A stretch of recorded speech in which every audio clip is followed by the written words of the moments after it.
pindah ke sebelah sini, nanti pindah lagi kalau udah ada pengawas udah ada pengawas, udah ada pemateri. Ada selama ada di sini. Oke.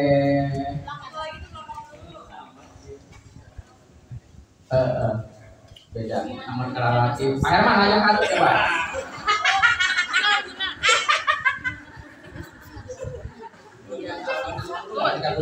Jangan salahin kalau muridnya nggak nurut sama dirinya. Contohnya muridnya ada sekarang. Ih, jadi pengen nyusu gara-gara Pak Herman. Herman tanggung jawab. Oke, baik, kita mulai ya Bapak Ibu. Bismillahirrahmanirrahim. Assalamualaikum warahmatullahi wabarakatuh.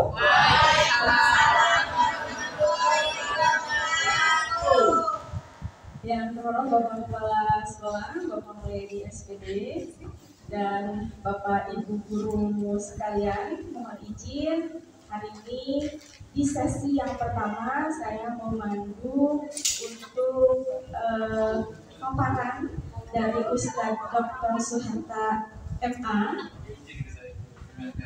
Bukan di sini ya Pak Ustadz? Oh belum ada di sini. Kirain udah. Doa Ustadz, itu doa. Untuk membantu paparan mengenai budaya positif dari narasumber kita hari ini, Ustadz Suharta MA. Oke. Baik Bapak Ibu, untuk mengawali kita buka dulu dengan membacakan basmalah bersama-sama. Oke, sebelum kita ke paparan Ustadz, kita cek dulu semangat Bapak Ibu. Insya Allah kalau pagi-pagi masih semangat ya, dengan ice breaking terlebih dahulu. Ice breakingnya seperti ini Bapak Ibu. Hai hai hai. Halo halo halo. Oke. Bapak Ibu harus melakukan gerakan. Gerakannya itu kalau saya bilang Marina, maka Bapak Ibu tangannya Marina. Dua-duanya. Marina. Menari. Atas. Di atas. Menara. Saya akan menyanyi. Bapak Ibu bergerak sesuai dengan kata yang saya ucapkan, sesuai dengan liriknya. Jadi kalau saya menyanyi, coba kita coba ya. Marina menari di atas menara, di atas menara, Marina menari. Gitu. Jadi sesuai dengan gerakannya, sesuai dengan liriknya.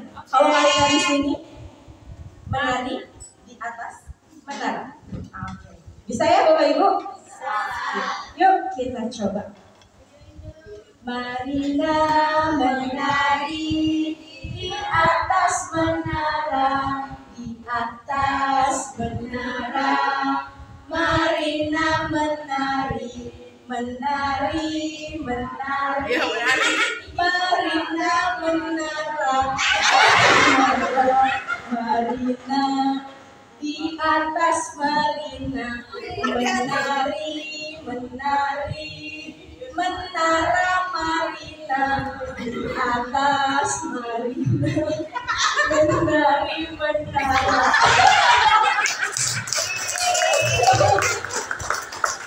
Menari menara ada yang gini-gini aja. Terima kasih. Insya Allah sudah fokus dan tetap semangat ya. Semangat. Oke, tepuk tangan untuk kita semua. Baik, izinkan saya menyampaikan terlebih dahulu beberapa sesi yang akan kita lalui pada workshop di hari kedua ini ya. Workshop inovasi pembelajaran program sekolah penggerak semangat 1 Cikande. Yang pertama ada paparan mengenai budaya positif dari Ustadz Suharta MA. Kemudian nanti yang kedua disusul oleh pemateri dari BPMP atau Balai Penjaminan Mutu Pendidikan Provinsi Banten. ada Bapak Bahdir Maulana MPD nanti yang akan menjadi narasumber. Materinya mengenai inovasi pembelajaran. Kemudian dilanjutkan dengan pukul 11 sampai pukul 10 ada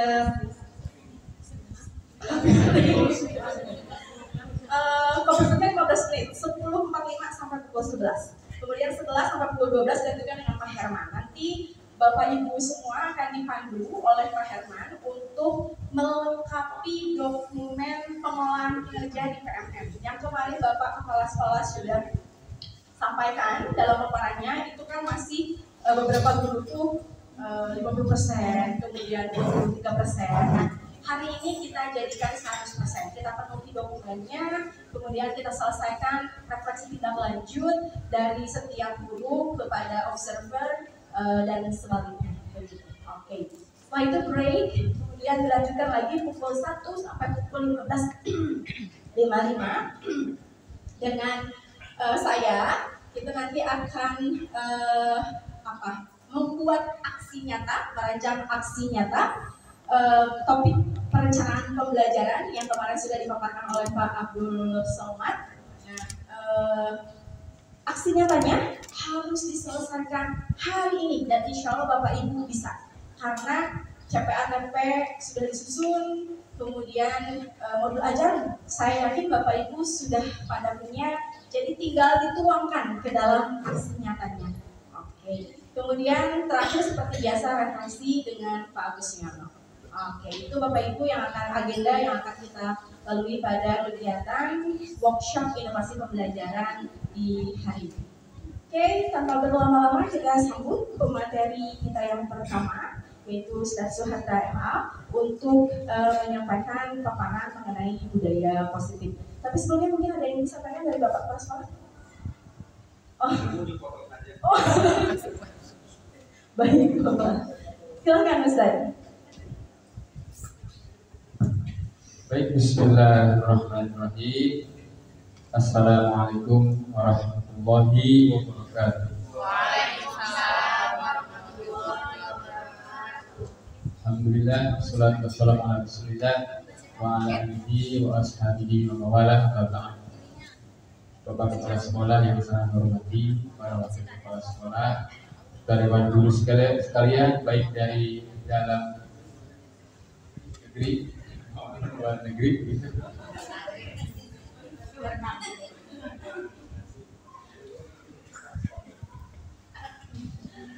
Ya, baik, ini adalah proses yang harus dilalui oleh semua CGP yang sedang mengikuti PGP.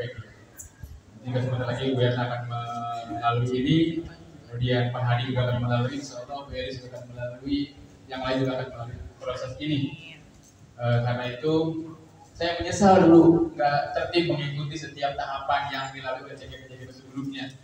Kenapa? Karena saya harus sekarang meraba-raba lagi. Padahal mestinya saya mengikuti semua prosesnya sehingga saya punya pengalaman.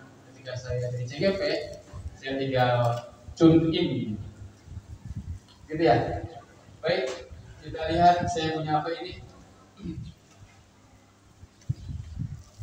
Bumi bulat, cloud apa namanya?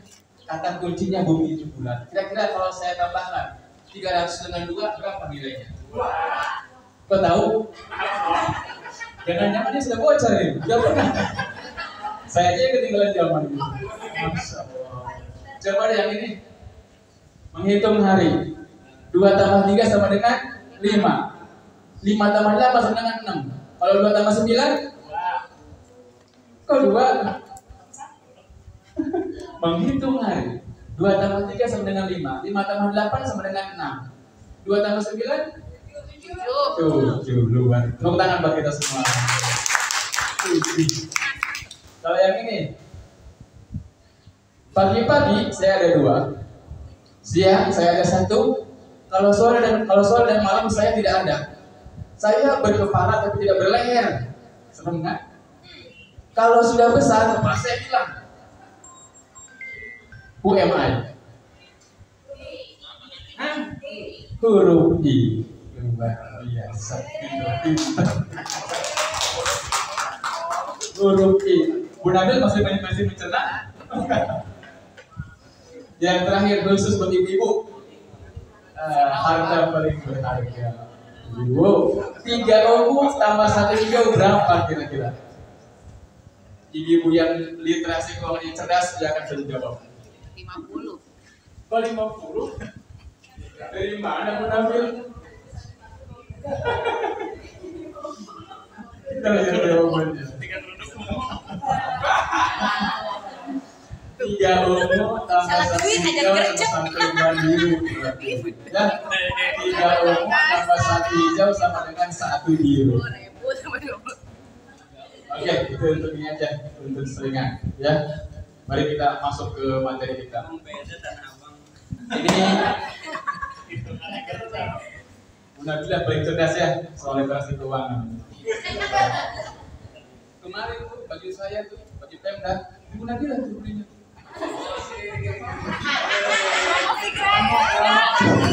Biar dapat pi, i. Oke, tujuannya ya, saya dituntut untuk bisa mendemonstrasikan ini. Materi ini yang pernah saya dapatkan di PGP. Kita lihat pertanyaan pemantiknya. Apakah menurut Bapak dan Ibu buku mag itu dapat mendisiplinkan anak?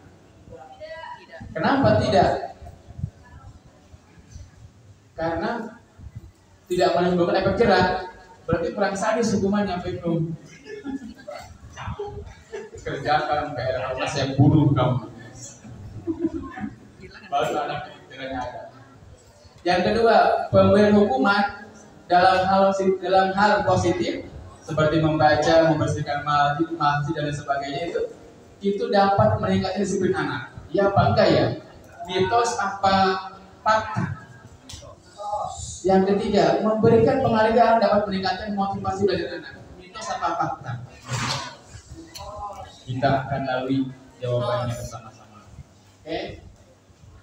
Ini materi kita banyak, ada 6, tapi yang cetaknya yang akan kita ulas karena terlalu banyak ya, saya pikir semua punya waktu 30 menit. Yang pertama, disiplin positif. Kenapa ada disiplin positif? Emang ada yang negatif? Disiplin positif. Emang ada yang negatif? What is the meaning disiplin positif? Anda tidak bisa mengendalikan orang lain. Anda hanya bisa mengendalikan diri Anda. Kalau ada seorang anak, dia disuruh mengepalkan tangan. Terus saya bilang pada ibu, buka tangannya. Dia mau nggak buka tangannya? Mau nggak kira-kira? Tergantung dia mau nggak saya kendalikan. Ketika si anak itu saya kasih uang 100.000 suruh buka tangan, dia kemungkinan mau. Buka tangan doang kan?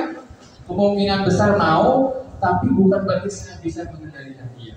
Cuma dianya aja mau dengan uang itu. Sebenarnya kita guru-guru tidak bisa mengendalikan si anak.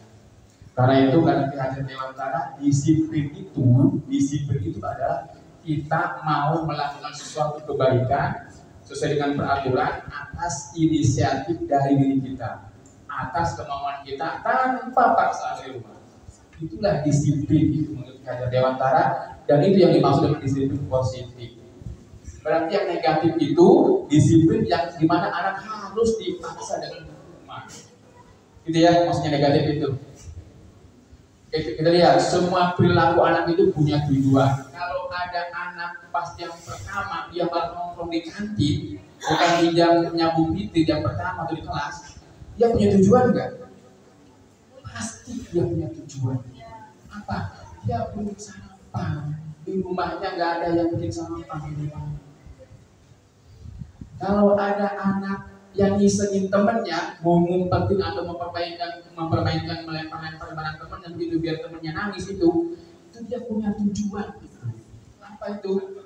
Ya, dia ingin merasakan kesenangan. Maka dalam teorinya Glasser, teori kebutuhannya Glasser, kebutuhan anak itu ada kebutuhan kesenangan, kekuasaan, kebutuhan kemerdekaan, kebutuhan intelektual dan lain-lain. Nah, orang yang berantem itu ingin menundukkan temannya karena dia punya kebutuhan kekuasaan yang sangat tinggi. Di semua itu, semua kata Glasser, semua perbuatan itu ada tujuannya. Hanya orang gila yang berbuat sesuatu tanpa tujuan. Kalau anak yang normal, dia pasti punya tujuan. Kita tinggal cari apa kebutuhan dia itu, apa kebutuhan yang dia hendak tutupi dengan melakukan perbuatan itu. Nah, gitu. Apa tujuan mereka? Satu, mungkin karena melakukan sesuatu dia karena punya inisiatif dari dalam, karena ingin ingin dari luar ya, karena ingin menghindari hukuman atau karena ingin mendapatkan imbalan. Nah, ini ekstrinsik. Ini ekstrinsik, dampaknya sementara doang. Dalam jangka panjang dia tidak bisa menghasilkan disiplin yang positif. Yang kedua nih, yang merah ini, anak melakukan sesuatu motivasinya karena ingin menghargai diri sendiri. Nah, ini yang ingin kita kejar dari anak. Ini yang ingin kita buru dari si anak ini. Ya, ini yang ingin kita hunting dari si anak ini. Apa biar anak kesini larinya nih, bukan kesini nih. Nah, dia harus punya ini nih, nilai-nilai kebajikan itu diperbesar. Ya, apa itu? Ini yang kita akan bentuk di kelas nanti, keyakinan kelas. Setelah kita bentuk keyakinan kelas, kita tanamkan pada benaknya si anak, nanti dia akan bekerja, berperilaku untuk mengejar ini, menghargai diri sendiri. Gitu ya? Oke. Mengapa harus disiplin positif? Kenapa enggak yang ini? Hukuman cuma sebentar. Dalam jangka panjang dia nggak akan berdampak apa-apa. Perlu SDM, mengawasin anak kan, menghukum, merealisasikan peraturan itu kan perlu SDM. Perlu tenaga tambahan. Guru-guru sudah semakin sibuk. Penghargaan perlu SDA yang hari satu kelas 40 orang yang hadir di tempat waktu dikasih bimbing satu orang satu kali 40 berapa? Berapa Bu Ida? Bimbing harga bimbing sekarang? Oh, kan 2000 kali 40 berapa itu? 80.000 sehari. Kan perlu SDM tuh. Ini saya nih ngumpul sama bapak-bapak ini nih. Berapa coba biayanya? Untuk makan, untuk minum? Gak ada saya. Teman-teman saya di SD itu loh 20 orang. Saya begini disiplin saya begini nih. Ditungguin gak ada yang hadirin. Pas saya foto nasi padang bungkusnya tuh. Maka udah datang katanya. 20 orang kali 15.000 berapa? 600. Satu modul kali 10 modul berapa? Tapi kalau disemancing. Anak sentai dulu semancing sudah bisa semua nih. Tariknya. Sudah sebelum teman-teman yang lain kan dari kesini semua nih untuk menghargai diri sendiri. Ketika saya hadir, saya menghargai teman saya. Suatu saat saya akan perlu seperti itu. Saya juga perlu dihargai teman-teman saya yang lain. Luar biasa. Tepuk tangan untuk semuanya.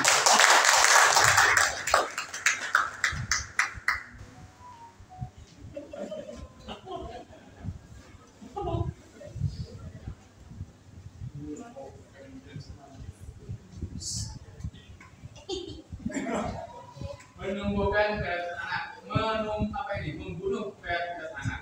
Karena anak bayangannya dapat hadiah, bukan tadi ingin berkarya sebaik mungkin. Dan bias nilai kebajikan. Kenapa bias nilai kebajikan? Kalau saya melakukan kebaikan karena ada nilai yang ingin saya tuju, itu komunikasi hadiah itu akan memupus nilai kebajikan yang ada di benak saya. Mana nih?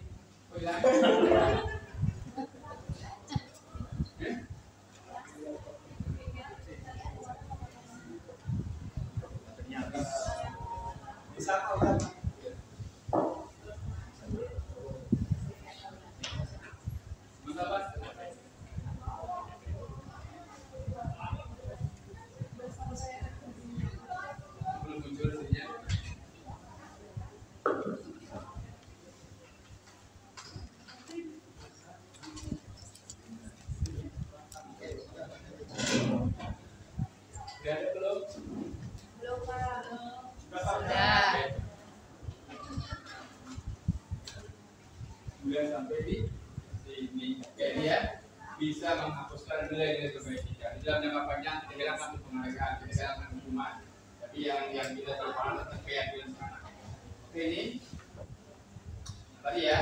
Ini yang saya tunjuk ini, yang kita tunjuk ini, yang bawah ini. Oke, setelah kita percaya bahwa hukuman dan penghargaan itu dalam jangka panjang kurang bagus, Sekarang kita mau melangkah ke yang berikutnya. Apa paradigma yang ingin kita pakai untuk menggantikan itu? Bukan menggantikan, tapi untuk mengurangi. Kalau dengan ini kalau berhasil, maka aturan juga bisa kita abaikan. Kenapa? Karena anak juga bagus semuanya. Ini dia. Keyakinan kelas itu adalah nilai-nilai kebaikan. Nilai-nilai kebaikan. Nilai-nilai kebaikan yang universal, yang dipercaya oleh anak. Dia lintas agama, lintas suku, lintas budaya. Kalau sholat itu nilai kebaikan, kan? Nilai keyakinan. Tapi dia tidak disebut universal. Kenapa? Karena hanya ada dalam Islam saja. Orang Kristen, orang Hindu udah nggak ngerti sholat, nggak perlu sholat dia. Makanya dia nggak menganggap itu kebaikan. Seorang akan lebih tergerak untuk bersemangat menjalankan itu kalau dia sudah meyakini, Bapak Ibu, itu namanya gerakan-gerakan Islam yang disebut fundamentalis itu.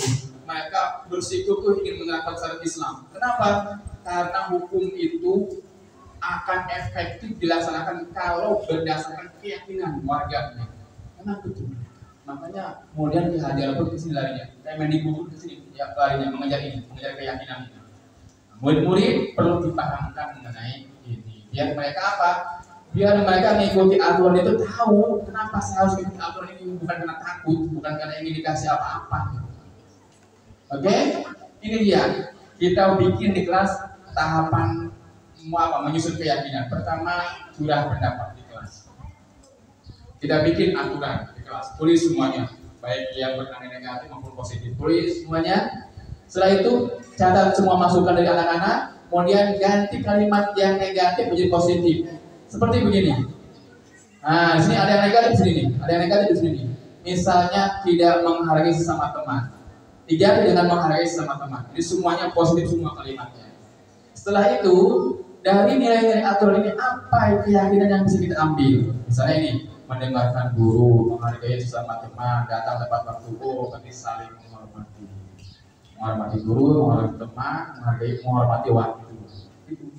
Disimpulkan jadi satu. Mau sebanyak-banyak sih ini apa keyakinan itu, karena ribet nantinya kalau banyak kan lupa anak-anaknya. Lalu guru semuanya mendampingi menandatangani fakta yang sudah dibuat itu, lalu ditempel di dinding sekolah. Ini jadi keyakinan bersama. Gimana Pak? Setelah ditempel, ada kan pendalaman. Keyakinan biar benar-benar tertanam dalam diri si anak. Nah, misalnya gini, kegiatan pendalaman keyakinan kelas. Di kelas kita nulis, misalnya ini hormat ya, hormat. Ada bikin tabel, ada tampak seperti, tidak tampak seperti. Apa sih yang tampak seperti hormat itu? Datang tepat waktu, menyapa teman, menghargai guru dan seterusnya. Nah, dengan kegiatan pendalaman ini, maka keyakinan si anak akan semakin kuat dalam benaknya. Ini juga dokumen-dokumen mengenai proses pendalaman kelas ya. Nah, setelah kita punya keyakinan kelas, setelah kita buat keyakinan kelas itu, kita masuk ke tahapan berikutnya, tahapan implementasi keyakinan kelas itu untuk sedikit-sedikit menggeser pendalaman aturan. Apa itu? Dengan cara restitusi. Ini dulu saya waktu belum PGP dengar restitusi itu kata-kata yang paling diucapkan oleh Sri Mulyani. Sri Mulyani itu ya orang-orang yang paling sering mengeluarkan kata-kata restitusi, bukan Kemendikbud, bukan Pak Nadiem, bukan. Kenapa? Apa artinya restitusi? Ternyata restitusi itu kalau menurut Bu Sri Mulyani adalah mengembalikan kelebihan pembayaran pajak. Mengembalikan. Kalau istilahnya Pak Nadiem, restitusi itu adalah mengembalikan anak pada kondisi semula ketika dia belum bersalah, belum melakukan kesalahan. Dengan cara apa? Dengan cara kolaborasi, ngobrol, bukan hukuman, bukan indoktrinasi, bukan mendikte, tapi dengan cara berkolaborasi. Dengan cara berkolaborasi. Lanjut. Oke, ini anak namanya si Pria, dia orang Noni dan juga agamanya orang Tionghoa. Sering mendapatkan kuliah, kemudian pernah ngobrol dengan saya. Ini proses restitusi. Ini dia segitiganya. Ya, tahapan pertama yang satu ini itu menstabilkan identitas siswa. Setiap orang pasti pernah melakukan kesalahan. Kita ngomongkan setiap orang pasti pernah melakukan kesalahan. Bapak juga pernah berbuat kesalahan. Ini kita ingin mengangkat kembali citra diri anak yang sudah merasa bersalah. So, kalau anak sudah merasa bersalah, lalu ditambah di pasar kamu, sudah males, nakal, ganggu hidup. Itu anak tambah hancur harga dirinya, maka dia akan sulit kembali bangkit. Tapi kita ungkapkan kata-kata ini agar anak tahu, guru saya ini paham permasalahan saya, guru saya ini tahu perasaan saya. Saya yakin dia bisa menyelesaikan permasalahan saya. Gitu. Tapi ketika anak udah ngapa, sekian, anak-anak ibu nggak ngerti saya. Saya punya masalah dia nggak ngerti. Saya nggak yakin dia bisa menyelesaikan masalah saya. Kan begitu tuh larinya. Sudah selesai nomor satu kita ke kanan. Ini prioritas kebutuhan anak. Anak itu punya kebutuhan. Kamu tentunya punya alasan melakukan perbuatan itu, kesalahan itu. Adakah cara yang lebih baik selain itu? Dan yang ketiga, menanyakan keyakinan. Nah, baru kita masuk ke keyakinan ini. Apa keyakinan yang ada di kelas kita? Apa sih keyakinan yang kamu yakini? Nah, kita lihat fragmennya. Fragmen ya.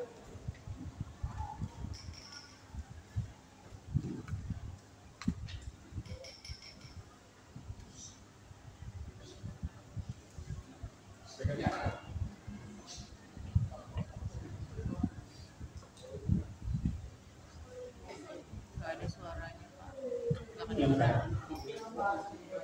sudah lama nggak ketemu sana. Kenapa hari ini ada di sini? Kesel Pak, kesel banget. Masa aku dikatain tukang fitnah Pak? Ya aku marah lah. Aku balik katain Eka di depan kelas. Kesel banget. Oh begitu. Ya pasti kamu marah dan kesal. Bapak juga akan marah apabila ada yang menuduh Bapak seperti itu. Kemudian pada saat itu kamu mau melakukan apa? Ya saya langsung ngatain Eka lah Pak. Kesel banget. Saya bentak-bentak dia di depan teman-teman lain. Oh begitu. Pasti kamu melakukan seperti itu karena suatu alasan tertentu, bukan? Iyalah, masa saya diam saja Pak? Ya saya bela diri lah. Masa saya dituduh tukang fitnah? Ya wajar lah. Mempertahankan harga diri itu sesuatu yang penting. Untung kamu tidak bertindak lebih gegabah lagi. Hanya membentak-bentak. Iya Pak. Turun dia. Untung saya masih bersabar dan hanya meminta saja. Udah gemes padahal. Saya pasti bela diri lah. Ya pasti ya. Tapi kamu memilih untuk tetap bertahan dan bersabar. Kamu memilih untuk tidak berbuat lebih parah lagi. Iya. Nah, sekarang coba kita lihat lagi tindakan kamu yang bentak-bentak Eka di kelas. Tindakan kamu itu kira-kira sesuai dengan keyakinan kelas atau prinsip kamu tidak? Enggak lah Pak. Capek Pak jadi pemarah. Jadi keyakinan atau prinsip mana yang kurang sesuai dengan keinginan kamu? Ya, saya sebenarnya sangat menghargai orang lain.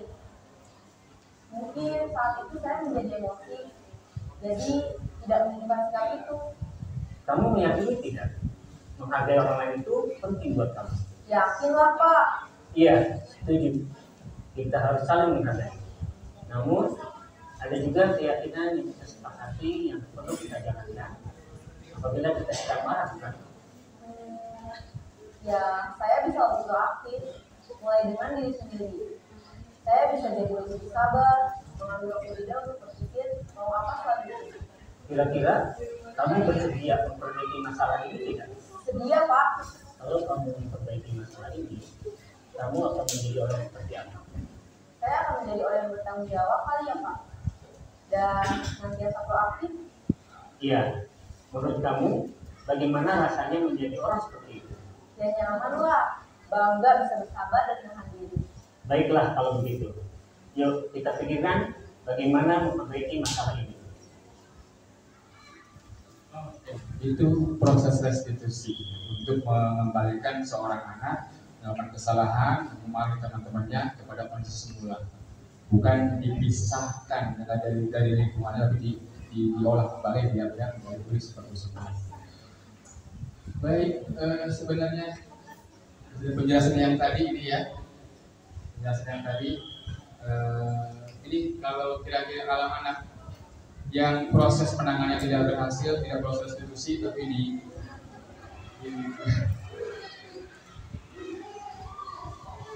oke. Demikian mungkin yang bisa saya sampaikan dan bermanfaat. Terima kasih.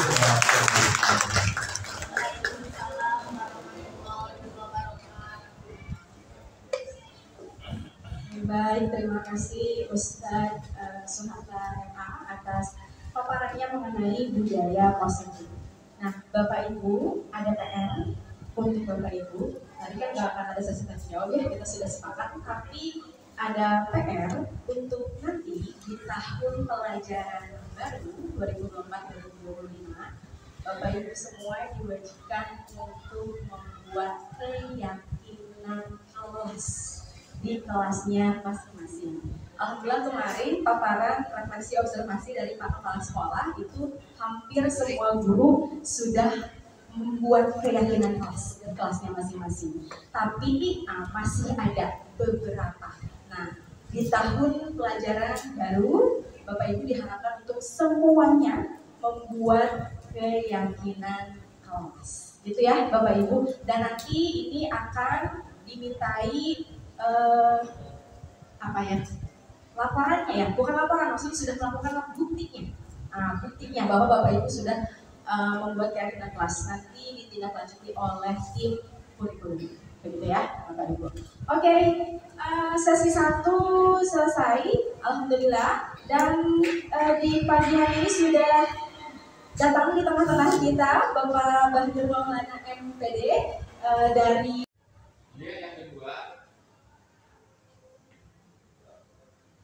Yang kedua, Bapak Ibu, tahapan dari sini dari institusi itu adalah tahapan validasi kebutuhan. Nah, dalam validasi kebutuhan ini guru memvalidasi, membenarkan atau mentoleransi bahwa setiap anak itu memiliki kebutuhan. Dan tindakan-tindakan yang dilakukan oleh anak itu biasanya adalah karena dia ingin memenuhi kebutuhan itu. Kebutuhan dia tidak terpenuhi, lalu dia lakukan sesuatu untuk memenuhi kebutuhan itu. Misalnya ada anak yang mempermainkan barang temannya. Ketika ditanya kenapa kamu melakukan itu, ya senang aja. Ini anak memiliki kebutuhan untuk kesenangan ya, kalau dalam teori Grazer, untuk memenuhi kesenangan dia. Kalau ada anak berkelahi karena misalnya dia melihat ada temannya yang lemah, lalu dia ganggu, lalu dia ditanya kenapa alasannya? Alasannya karena anak itu tidak berdaya untuk melawan. Itu si anak dalam rangka memenuhi kebutuhan akan kekuasaan. Nah, maka di sini seorang guru yang sedang melakukan restitusi, dia tidak perlu mendikte kepada anak bahwa tindakan kamu salah, tindakan kamu keliru, kamu telah melakukan perbuatan yang sangat tercela. Tidak perlu seperti itu. Akan tetapi setelah perlahan-lahan dia menanyakan pada si anak apa kira-kira tujuan yang melakukan perbuatan itu, apa kebutuhannya. Lalu secara perlahan-lahan pula si guru mengatakan mungkin si anak akan menyadari bahwa apakah ada perbuatan yang dia lakukan yang lebih baik itu. Oke, tahapan yang ketiga adalah tahapan menanyakan keyakinan. Di sini seorang guru akan menghubungkan keyakinan si anak atau perbuatan salah yang dilakukan oleh si anak dengan keyakinan yang sudah dia miliki di dalam kelas.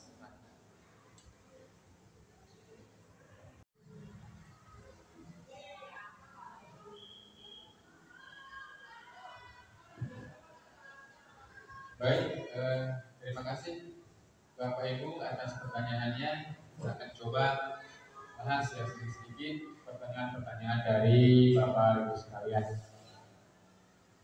Untuk yang pertama, pertanyaan dari Bu Tis yang mengatakan bahwa apakah dengan segitiga restitusi ini, dengan pengaplikasian penerapan segitiga restitusi ini, berarti kita tidak lagi perlu aturan di sekolah. Artinya cukup dengan keyakinan kelas, lalu kesalahan anak, kekeliruan anak kita proses dengan segitiga restitusi. Apakah demikian? Jawabannya tentu saja tidak. Aturan-aturan di sekolah yang sudah berjalan tetap kita jalankan, tetap kita perlukan. Nah, sambil kemudian kita perlahan-lahan memproses anak-anak tertentu yang memang memerlukan penyelesaian dengan cara restitusi. Kita panggil, kita adakan dialog restitusi dengan anak tersebut untuk menyelesaikan permasalahan itu. Tapi tidak semua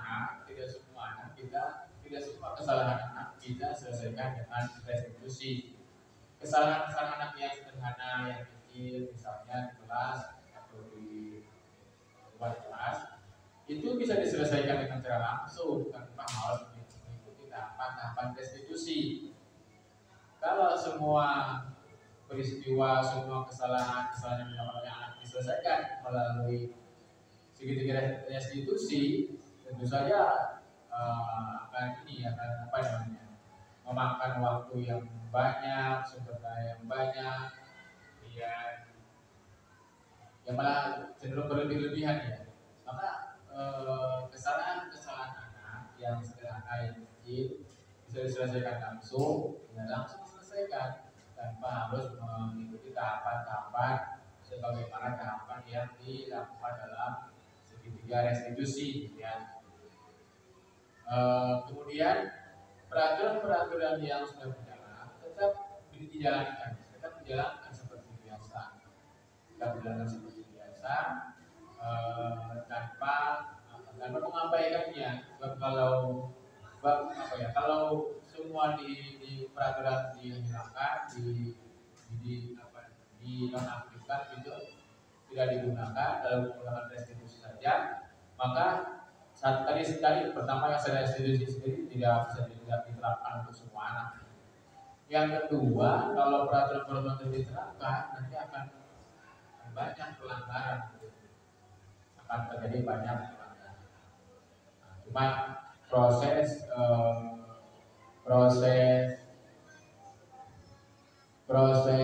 aplikasi restitusi ini adalah upaya dari kita, dari para guru untuk menyelesaikan permasalahan anak dengan cara yang lebih baik, dengan cara yang lebih bersahabat dengan psikologi mereka. Sehingga nanti anak-anak yang sudah diselesaikan permasalahan dengan melalui proses segitiga restitusi, dia akan kembali ke kelompoknya seperti semula. Dan anak-anak yang sudah mendapatkan penanganan setelah restitusi ini, dia akan menguat keyakinan kelasnya, akan menguat nilai-nilai keyakinan yang sudah disepakati, nilai kebajikan yang sudah disepakati itu akan tertanam kuat, akan mengalami proses penguatan melalui proses restitusi. Nah, kalau nilai-nilai keyakinan itu mengalami penguatan, maka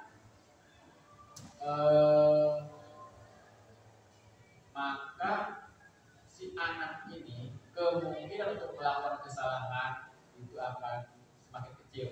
Apalagi kesalahan yang sama itu akan semakin berkurang. Kenapa? Karena setelah melalui proses restitusi ini, si anak sudah mulai penguatan, penanaman nilai-nilai keyakinan dalam dirinya.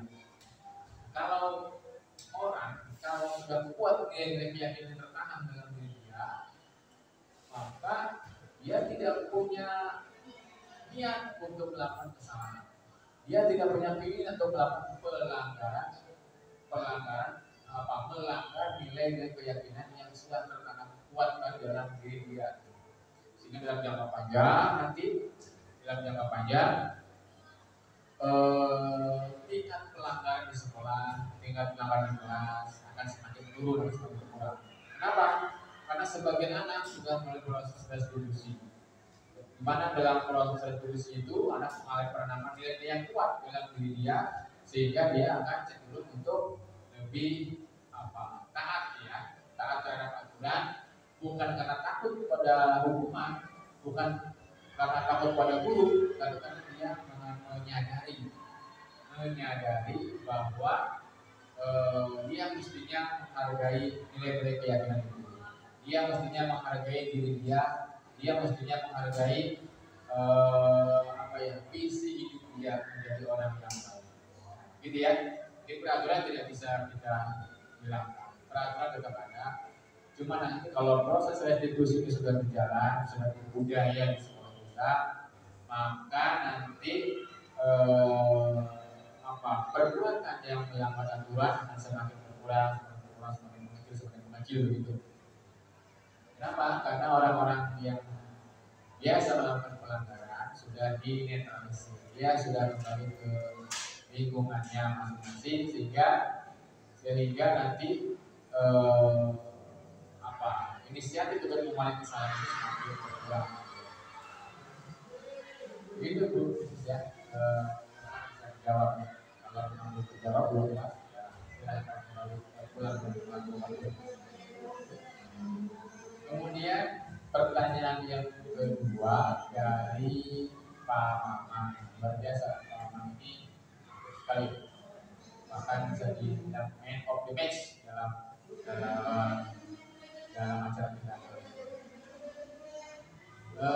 Pak Maman mengatakan bahwa menanyakan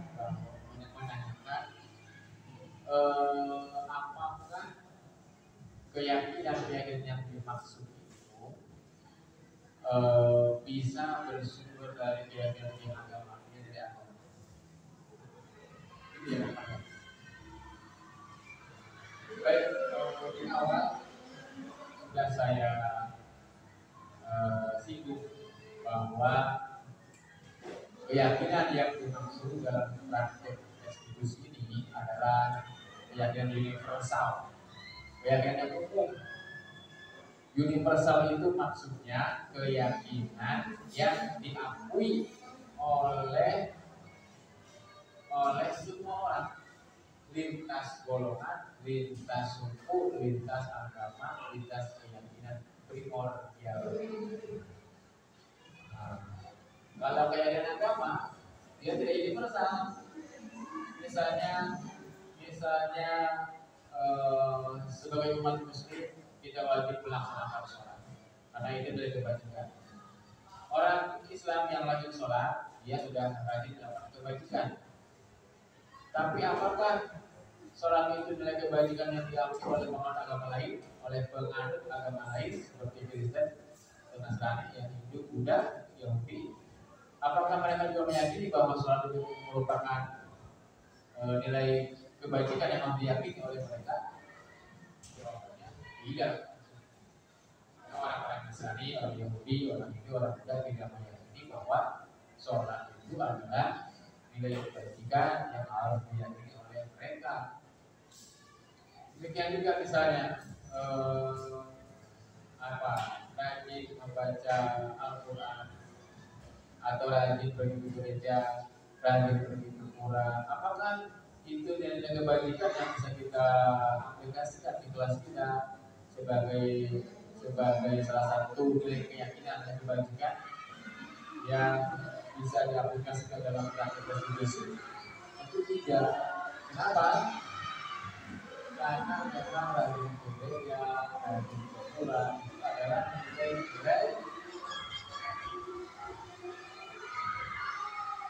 itu adalah nilai-nilai keyakinan, nilai universal. Kenapa saya katakan nilai universal? Karena memang nilai keyakinan itu hanya diyakini oleh penganut agamanya masing-masing. Sebagai penganut agama yang lain, dia tidak meyakini bahwa itu ada nilai kebajikan. Sehingga nilai-nilai kebajikan yang berangkat dari nilai agama itu itu tidak bisa kita gunakan untuk praktek restitusi di dalam kelas kita. Tapi setiap agama itu punya nilai yang juga diakui oleh agama lain, punya nilai kebajikan yang juga diakui kebajikan oleh banyak agama lain. Apa itu? Nilai universal, misalnya keadilan. Islam mampu ada nilai kebajikan. Yang Nasrani, Hindu, Buddha, Yahudi juga sama mengakui itu sebagai nilai kebajikan. Kejujuran, keadilan, disiplin, ketertiban, kesehatan, apalagi kebersihan, apalagi menghargai, menghormati, itu nilai-nilai ajarannya masuk semuanya mengakui bahwa itu ada nilai-nilai kebajikan. Diambil dari mana? Diambil dari nilai-nilai universal dalam sistem agama. Mereka semuanya meyakini bahwa keadilan, kejujuran, disiplin, kebersihan adalah nilai-nilai kebersihan yang diakui oleh agama mereka sebagai nilai-nilai kebajikan, sehingga bisa kita akui sebagai nilai universal. Nah, dari nilai-nilai ini kemudian kita bisa menjadikan nilai ini sebagai nilai keyakinan di kelas kita. Ya, secara tidak langsung sebenarnya, Pak. Secara tidak langsung, nilai keyakinan di dalam agama itu bisa dijadikan nilai-nilai universal, nilai keyakinan kelas. Tapi nilai-nilai universalnya, ya, bukan nilai golongannya. Kalau keadilan, keadilan, kejujuran, disiplin itu semua agama mengakui sebagai nilai universal. Tidak cuma agama, juga suku-suku, bangsa juga mengakui. Negara juga semua negara juga mengakui kejujuran, keadilan, kedisiplinan, kebersihan itu adalah nilai kebajikan. Sehingga disebut nilai kebajikan universal. Adapun nilai-nilai keyakinan dalam agama yang secara spesifik hanya milik agama itu, seperti dari sholat, tadi dari baca kita, dari gereja, dari masjid, itu bukanlah nilai universal. Kenapa? Karena tidak diyakini oleh orang lain di luar pengaruh agama yang bersangkutan. Itu Pak namanya. Baik, saya kira cukup. Kita sudah habis waktunya. Terima kasih atas waktu yang telah diberikan kepada saya, kepada wawancara, kepada panitia.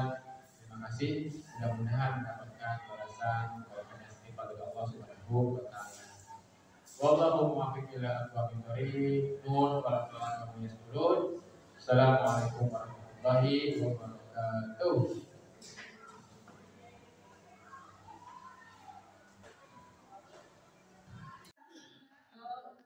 Akan melakukan inovasi pembelajaran tersebut seperti apa gitu Pak, dalam kondisikan anak-anak yang lebih dari 40 anak Pak. Karena memang saya rasa kadang kalau misalnya saya masuk kelas itu saya udah siap dengan apa yang akan saya berikan kepada siswa, tapi saat melihat siswanya yang begitu banyak, saya agak kesulitan untuk mengkondisikannya. Mungkin ada tips dan triknya.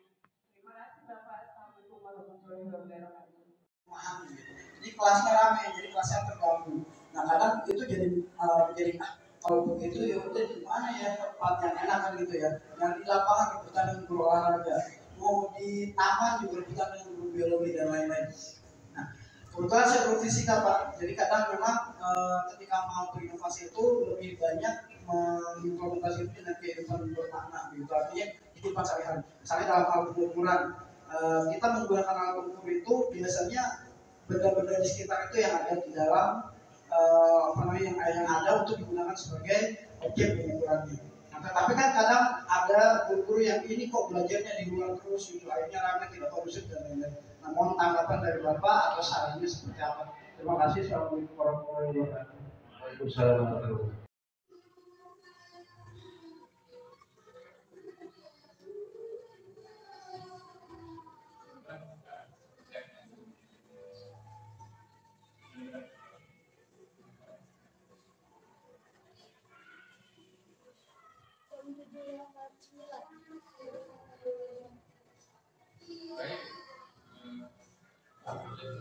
Baik, baik.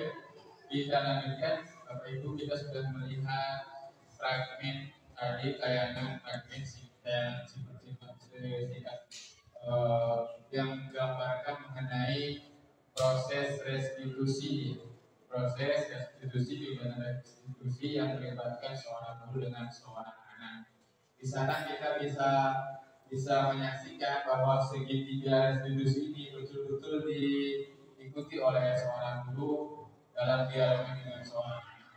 Pada tahapan pertama tadi si guru mengatakan bahwa dia menyapa si anak yang datang membawa segudang masalah, lalu dia menemui gurunya dan berdialog dengan gurunya untuk mengikuti proses restitusi. Di tahapan awal si guru menyapa si murid dengan ramah, dia seolah-olah dia menunjukkan bahwa dia mengetahui permasalahan yang sedang dihadapi oleh anak itu. Dia mengatakan bahwa setiap orang pasti pernah melakukan kesalahan. Setiap orang pasti pernah melakukan kesalahan. Yang kedua, dia juga mengatakan bahwa kamu bukan satu-satunya orang yang pernah melakukan itu, atau menggunakan kalimat-kalimat yang semisalnya. Nah, ini akan memberikan kesan psikologis kepada si anak bahwa si guru ini mengerti permasalahan dia, sehingga nanti anak akan percaya kepada si guru bahwa guru ini bisa menyelesaikan permasalahan dia. Kalau anak sudah percaya pada guru bahwa si guru sudah memahami permasalahan dia, si guru memahami perasaan dia, maka si anak pun akan percaya kepada si guru bahwa si guru itu akan mampu menyelesaikan permasalahan dia. Kalau dia sudah percaya, dia akan terbuka. Dia akan terbuka. Nah, kalau sudah terbuka, maka nanti dialog akan semakin produktif.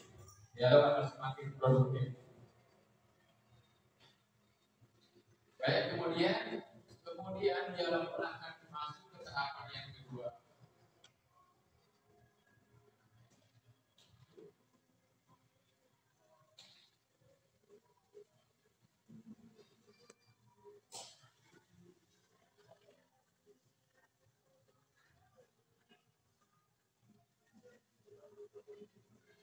Dialog nanti akan masuk ke tahapan kedua.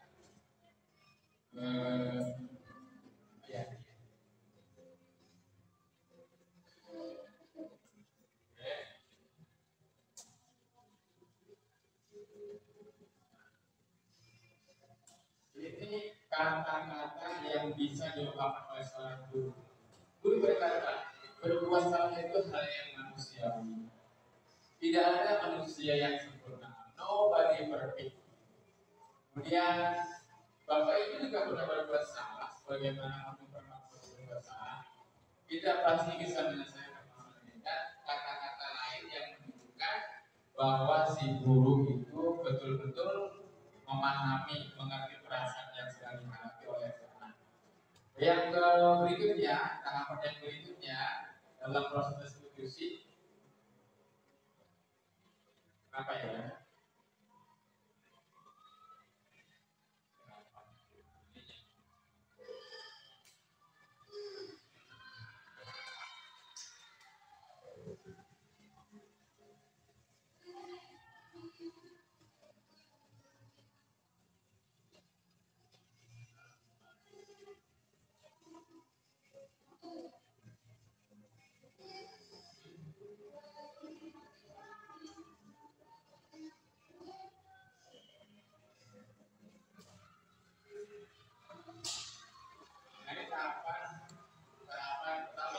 Identitas. Kemudian tahapan yang kedua di segitiga itu, adalah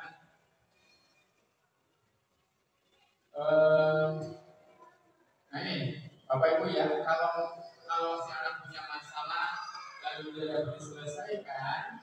dapat dipecahkan, tidak ada yang bisa mendampinginya dengan penanganan yang baik, nanti akan begini seperti ini, akan mengerikan sekali, khawatir. Kemudian yang berikutnya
tahapan berikutnya adalah organisasi kebutuhan, bahwa setiap anak itu ketika dia melakukan sesuatu dia pasti punya kebutuhan dan ini dia tutupi dengan perbuatannya itu.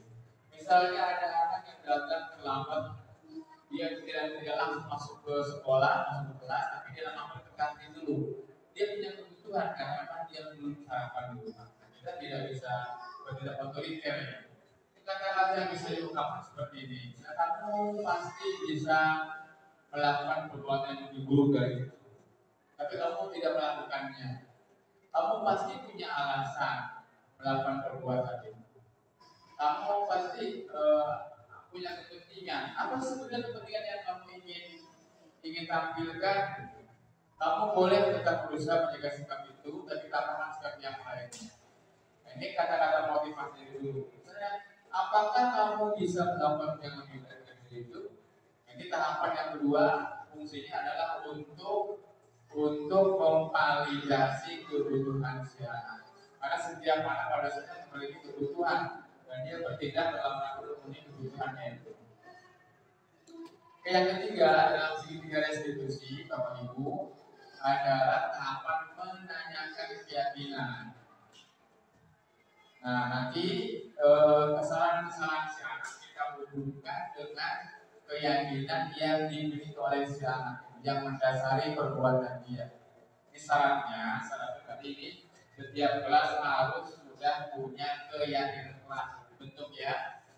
Apa kata-kata yang diungkapkan oleh si guru? Kata-kata yang diungkapkan oleh guru adalah pertama, apa nilai keyakinan yang dipercaya di kelas kita? Nilai-nilai universal apa yang telah kita sepakati? Kelas yang itu yang seperti apa? Kamu ingin menjadi anak yang seperti apa? Ini kata-kata seperti ini, kata-kata yang berada pada posisi menanyakan keyakinan. Di perbuatan si anak kita hubungkan dengan keyakinan yang sudah dimiliki oleh si anak dalam kelasnya. Nah, dengan begitu nanti si anak akan menyadari keduanya tanpa disalah-salahkan, tanpa didikte, tanpa direndah-rendahkan. Kalau sudah seperti itu nanti si anak akan muncul kembali kesadarannya dan dia nanti bisa kembali bergabung dengan teman-temannya seperti sedia kala.